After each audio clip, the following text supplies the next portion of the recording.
Sejam bem-vindos à nossa aula de História, tá? Eu sou o professor Artemio Somontanho e claro que é um prazer imenso estar aqui com vocês e contribuindo para esse progresso na educação, tá? Que vocês estão fazendo, estão trilhando nesse momento. Claro que nós vamos dar continuidade então ao nosso conteúdo dentro do período que nós estamos estudando, que é o chamado período moderno, da modernidade. Lembra que desde a nossa primeira aula a gente já vem aí trabalhando esse conceito e, claro, também os principais acontecimentos que vão marcar o chamado período moderno, né? Desde a transição, o processo de transição da Idade Média para a Idade Moderna e os principais acontecimentos que são de extrema importância para a gente entender o nosso presente, né? Então, claro que o presente está muito intrinsecamente ligado ao passado. E é isso que a gente está fazendo aqui, descobrindo um pouco mais sobre o nosso passado para entender o presente e, quem sabe, possamos aí traçar planos para o futuro, não é isso? Então vamos rapidamente aí acompanhar o nosso objeto de conhecimento e detalhamento? Nossa aula de número 19 hoje, e temos como objeto de conhecimento as descobertas científicas de expansão marítima e, como detalhamento, temos fatores que contribuíram para a expansão. Na primeira aula de hoje, vocês viram ali com a professora Pet, né, o que é esse sentido do que é essa expansão. Expansão para onde, professor? Para o norte, para o sul, para dentro do Rio do Igarapé, do meio da mata? Para onde foi essa expansão que tanto eu ouço falar?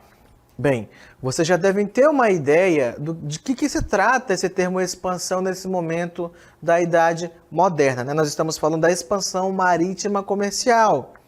Vamos relembrar que até antes da expansão das grandes navegações, nós tínhamos ali ainda um povo muito preso às questões religiosas, aos mitos, muito medroso, vamos colocar esse termo, que não queria se aventurar em alto mar.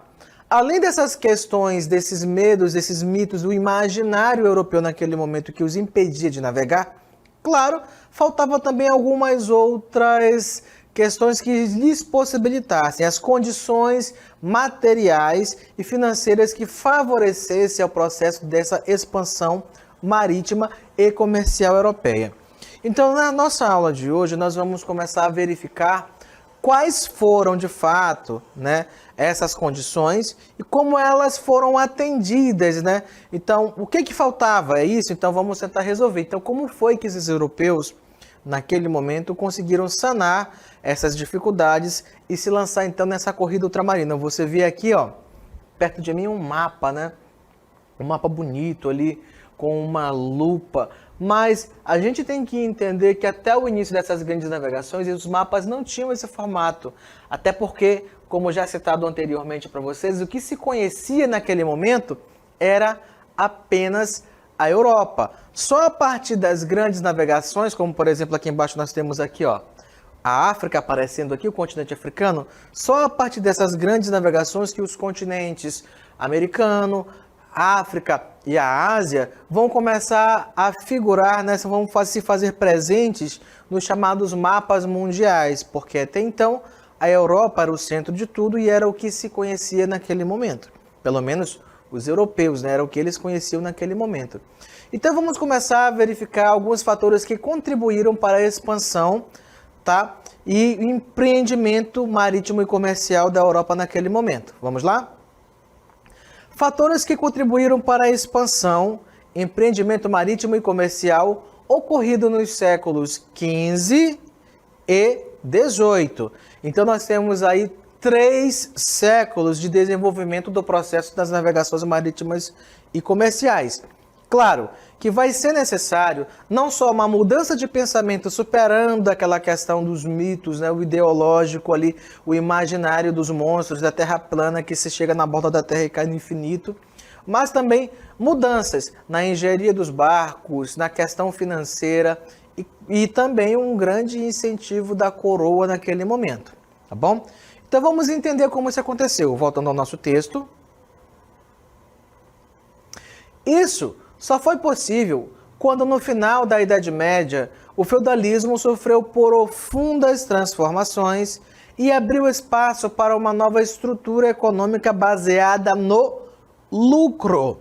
Pausa aí nessa cartela. Eu vou até rabiscar um pouquinho ela rapidinho aqui para vocês, para a gente entender o que isso está significando para a gente.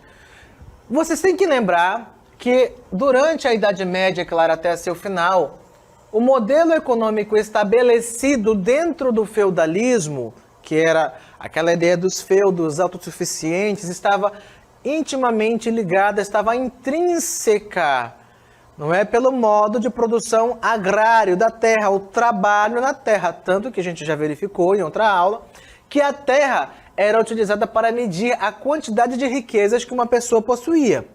Quanto mais terras, então, melhor, mais rica, maior status social ela tinha. No entanto, nós estamos vendo aqui que uma nova estrutura econômica baseada no lucro surge, não é? Porque durante a Idade Média, o processo de enriquecimento de novas classes sociais, como por exemplo a burguesia, e a concentração dos meios de produção, ou seja, como as ferramentas de trabalho, são um exemplo, nas mãos de poucas pessoas, que eram principalmente essa burguesia que enriqueceu com o comércio, vai favorecer uma coisa que Karl Marx chama de acumulação primitiva de capital. O que quer dizer? Quer dizer que o dinheiro que estava sendo ganho naquele momento foi utilizado para dar início a uma nova forma e prática econômica, que é baseada na exploração da mão de obra e no lucro, ou seja, quanto mais dinheiro eu ganho, melhor. E nós estamos falando então do capitalismo. Essa nova forma de pensamento que vai surgir, né, baseada no lucro. Claro que nós vamos ter também uma ideia econômica para favorecer esse capitalismo ali, controlando, né, que está agindo em diversos estados nacionais naquele momento, que é o chamado mercantilismo. Nós não estamos falando da expansão marítima e comercial, então mercantilismo, né, relacionado a essa questão de quê? De mercantil, de compra, de venda de produtos e etc. Então essa nova realidade fez com que os governos buscassem alternativas para o desenvolvimento da economia. Que alternativas serão essas? Nesse contexto, a expansão marítima europeia teve como finalidade principal a superação da crise econômica dos séculos XIV e XV. Nesses séculos a gente vai ter um grande processo de pragas e destruição de plantações, enchentes, destruindo muito do que era utilizado, do que era produzido para quê? Para fornecer alimento para as cidades. E claro, as riquezas com isso também vão acabar diminuindo. Então, nós vamos ter nesse momento tanto o processo ali de fortalecimento daqueles reis, de surgimento das monarquias absolutistas, mas também nós vamos ter cada vez mais gastos com corte, gastos com guerras, e com isso o esvaziamento do tesouro desses reis. Então eles têm que de alguma forma começar a ter outras maneiras de ganhar dinheiro, e uma delas era com certeza a exploração de metais preciosos onde se encontrassem, e outra delas era com certeza também a exploração dos mais pobres com altos impostos. E claro que isso vai gerar diversas revoltas. Então esse evento marítimo expansionista dos europeus em busca das relações comerciais culminou ainda na descoberta de vários territórios, inclusive do território brasileiro. Então é justamente por conta dessas expansões marítimas comerciais que nós vamos ter a questão das colonizações nas Américas, na Ásia e também no continente africano, ok? Fatores que motivaram a expansão marítima. Diversos fatores contribuíram para a expansão marítima europeia. E entre eles, então, nós vamos ver alguns desses principais motivos que estão associados a esse processo dessa expansão marítima comercial. Vamos então começar a verificar quais são eles. O primeiro deles vai aparecer na tela para vocês. Vamos ver qual é? Então, o primeiro deles é a questão de quê? Da colonização portuguesa. Como assim, professor? O que é que tem a ver a colonização portuguesa com o processo de expansão? Bem, normalmente, Portugal, lógico, como é o colonizador, se torna uma metrópole, mas o que vai ser colonizado, por sua vez, fica preso a questões burocráticas, tá bom? Onde ele apenas pode comerciar com quem? Com a sua metrópole. Então, essa colonização portuguesa faz com que ela tenha direitos exclusivos sobre os produtos que são extraídos da sua colônia. Então, os motivos que estão associados a essa questão, tá? Claro que vai dar muito pano para manga com essa questão da colonização espanhola, portuguesa e também a inglesa. E os principais motivos associados, um deles inicialmente é o quê? O monopólio árabe-italiano no Mediterrâneo, que impulsionou a busca de novas rotas marítimas. E o que isso quer dizer? Quer dizer, então, que era estabelecido naquele momento uma rota comercial entre a Europa e as chamadas Índias. Lembra que quando Cabral, acidentalmente, depois de um temporal, chegou aqui nas Américas e viu os primeiros habitantes, né, na região que hoje é o Brasil, e olhou, chegamos às Índias. Se nós estamos nas Índias, então quer dizer que esse povo que está aí vou chamá-los de índios. Então, essa nomenclatura índios, foi dada por quem? Pelos primeiros navegadores que chegaram às nossas terras oficialmente. Mas nós sabemos que, na verdade, né, esses povos, essas etnias têm um nome próprio. Né? Hoje em dia nós temos os Tucano, o Dessana, né? Tem o Cambeba, Munduruku, tem diversas etnias que têm nomes próprios, suas próprias nações. Mas naquele momento surgiu essa nomenclatura genérica. Mas então o que acontece?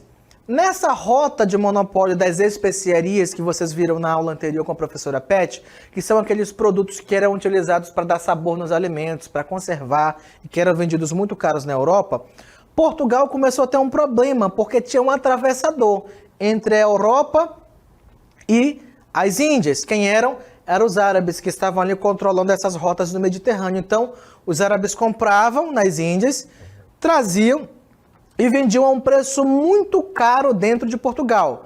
Mas aí a coroa portuguesa vai ter a brilhante ideia de que não, nós não podemos ficar presos nessas questões aí e pagando um preço muito caro nessas especiarias.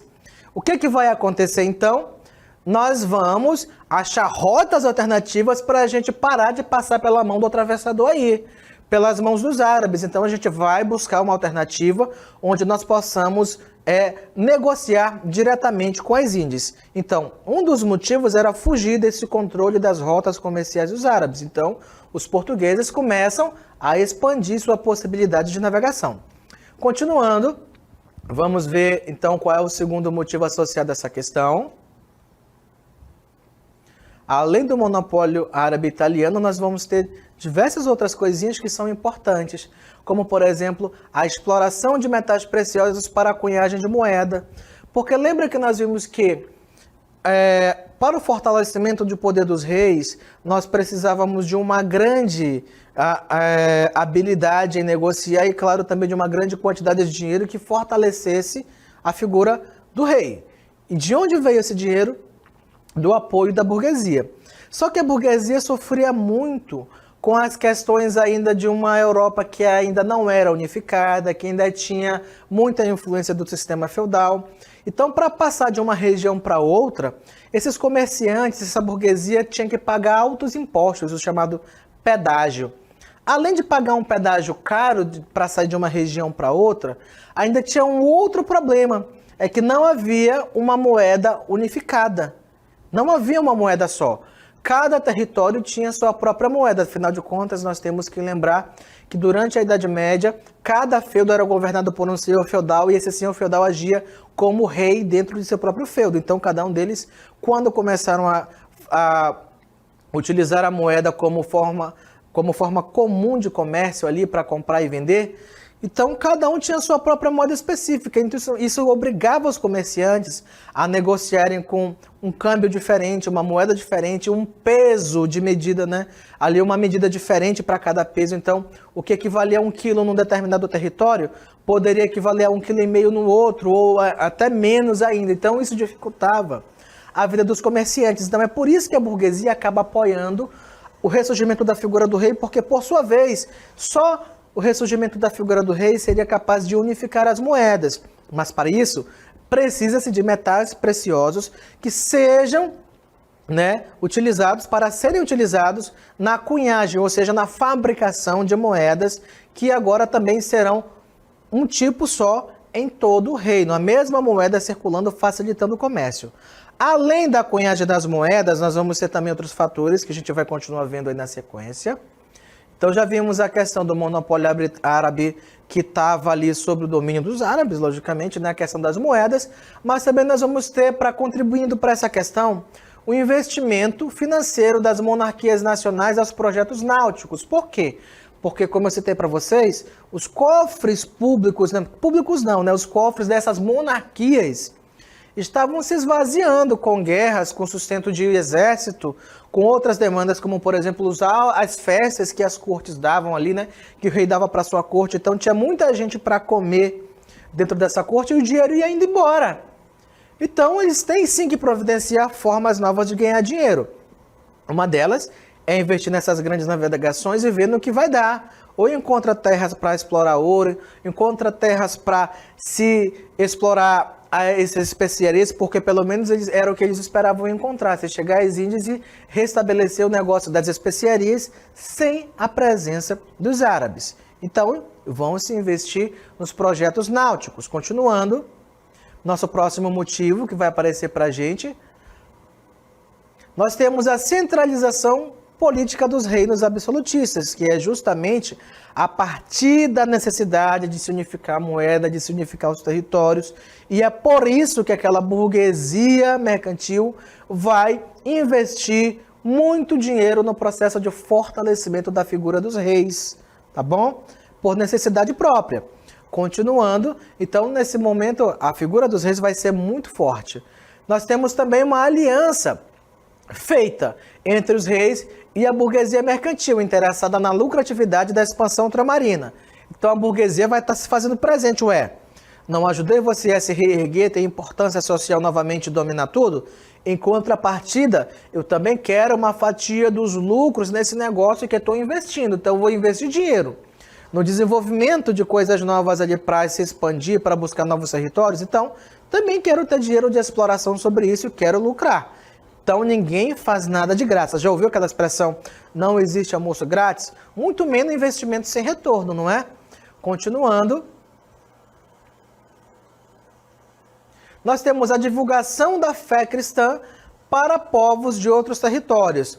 Você lembra a quem essa questão está atrelada?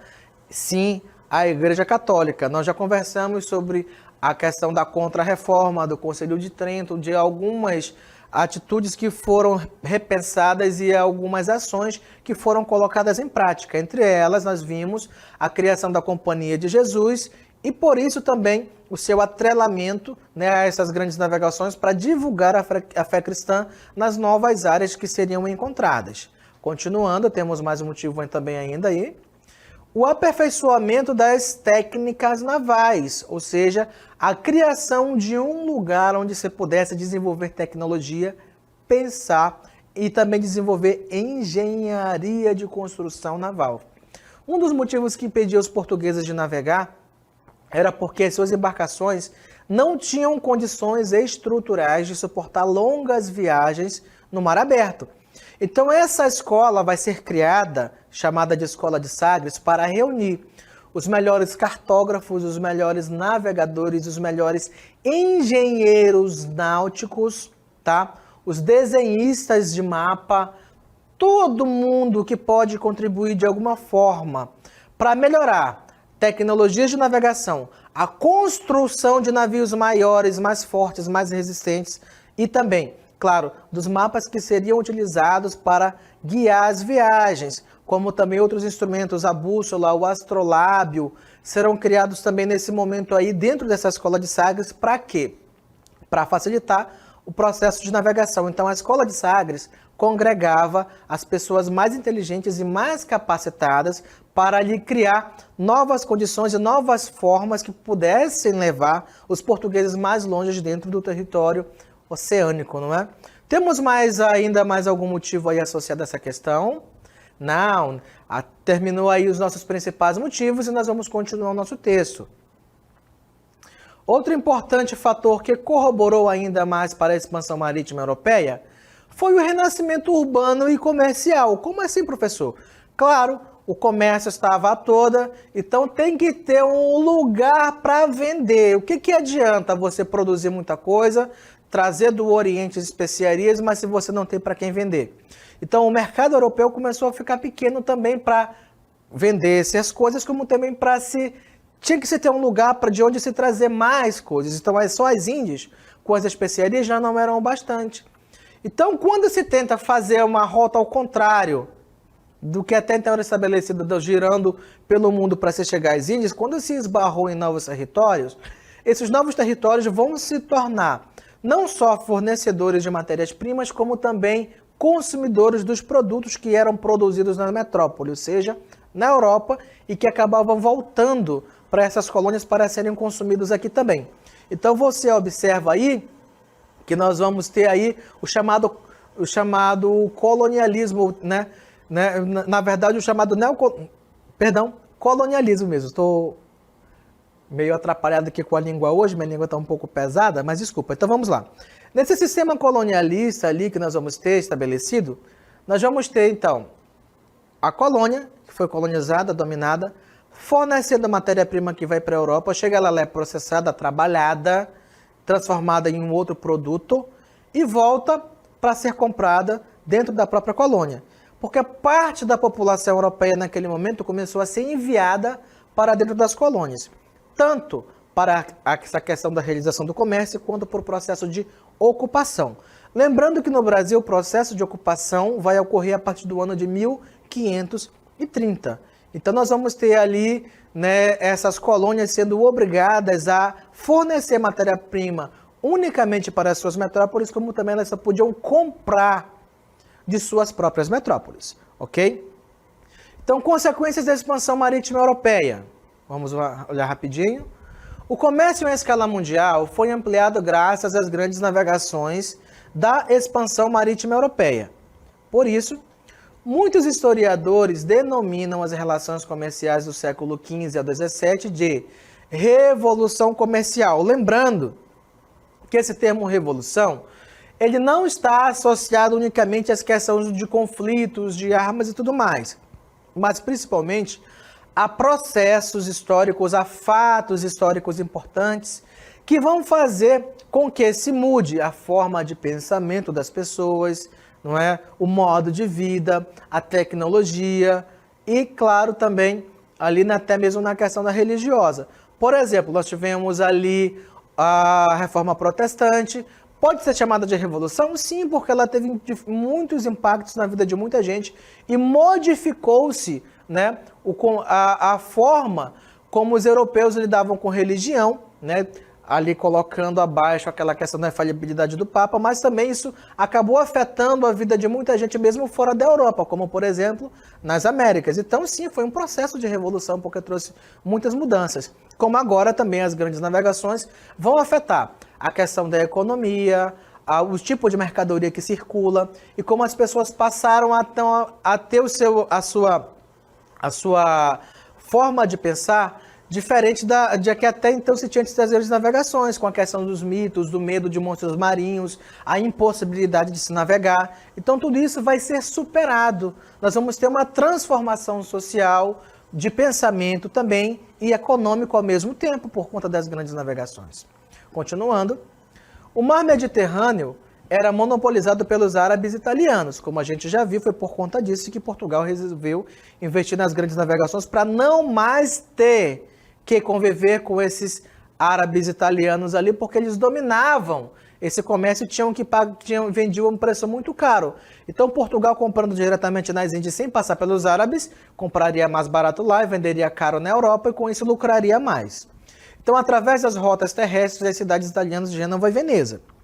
Depois da expansão marítima europeia, o eixo econômico passou a ser o Mar Atlântico. Por quê? Porque se mudou a rota para onde se iria conseguir esses produtos a serem extraídos. Se antes ele ia para o Oriente, agora ele vem para o Ocidente, vem para o outro lado, tá, do oceano, que dizem, né, que por acidente, mas que nós não acreditamos nisso, chegaram às Américas e começaram a explorar, principalmente no Brasil, por exemplo, no Vale Amazônico, as chamadas drogas do sertão, ok? Claro que não é logo de imediato, porque nós sabemos que quando os europeus chegam ao litoral brasileiro, a primeira coisa que eles procuram é o quê?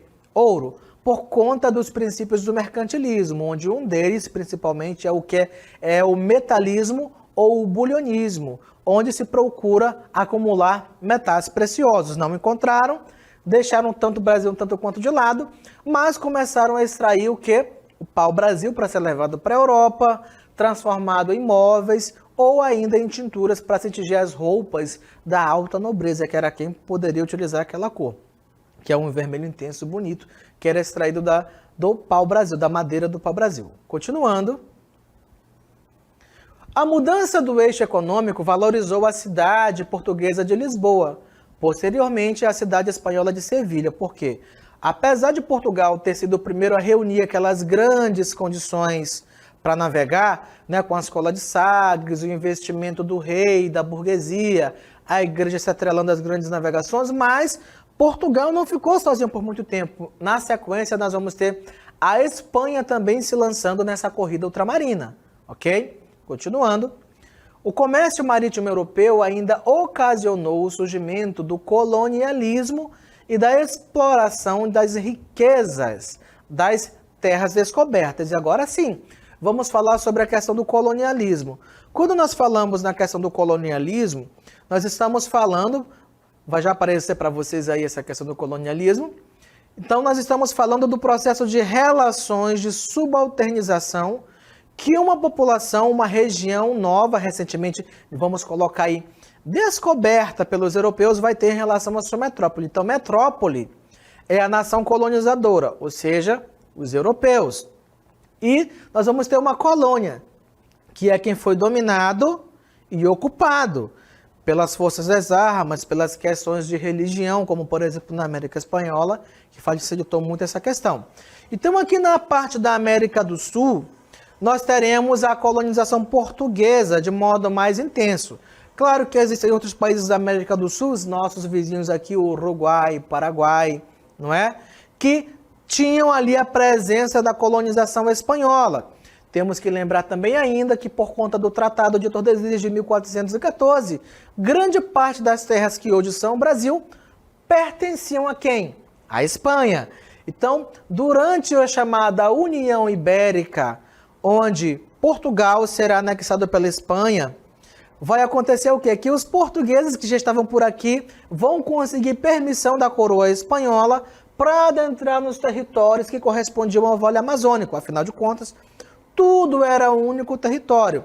Mas quando se termina essa chamada União Ibérica, adivinha, os portugueses já estavam explorando a Amazônia e isso vai gerar uma série de conflitos que vão ser resolvidos mais tarde por alguns novos acordos que serão tratados e que serão acordados entre Espanha e Portugal, como o Tratado de Santo Ildefonso, né, o Tratado de Badajoz, que vem resolver essas questões de fronteiras. Então, na América do Norte, nós vamos ter de modo mais presente a colonização inglesa, que a gente vai já falar. Na América do Sul, na parte de baixo da América, nós temos mais presente a colonização portuguesa, claro, também com a colonização espanhola, mas na América Central, principalmente, nós vamos ter ali na parte do meio da América mais presente a colonização espanhola. Por isso que, por exemplo, os nossos vizinhos hermanos aqui, Uruguai, Paraguai, Chile, Argentina, né? No México também ali nós temos o quê? Que língua que é falada normalmente?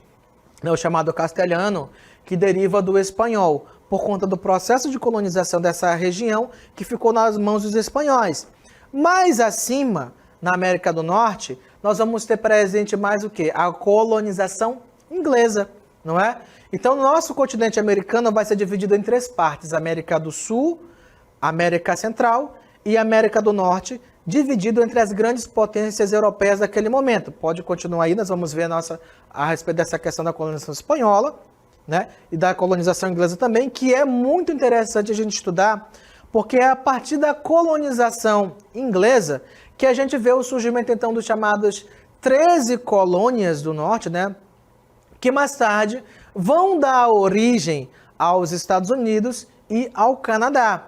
Mas que também não vai ser muito diferente daqui não, tá? Apesar de que lá nós vamos ter, na América do Norte, um processo de ocupação muito mais presente inicialmente na colonização do que nas Américas Central e Sul, mas, no entanto, nós vamos ter as questões também de muitas lutas, né, de muitas etnias sendo dominadas, escravizadas ou mesmo dizimadas no meio dessas guerras, mas, infelizmente, isso fez parte do passado, tanto da América do Norte, Central e Sul, e faz parte da nossa história, né? Um passado um tanto quanto violento, mas que, querendo ou não, contribuiu para a gente chegar onde nós estamos hoje, né? Com essa composição territorial, a composição étnica, a questão cultural, né? Essa miscigenação, essa diversidade cultural e étnica que é o Brasil hoje, ok? Desde já desejo a todos um excelente final de semana, porque sextou. Então,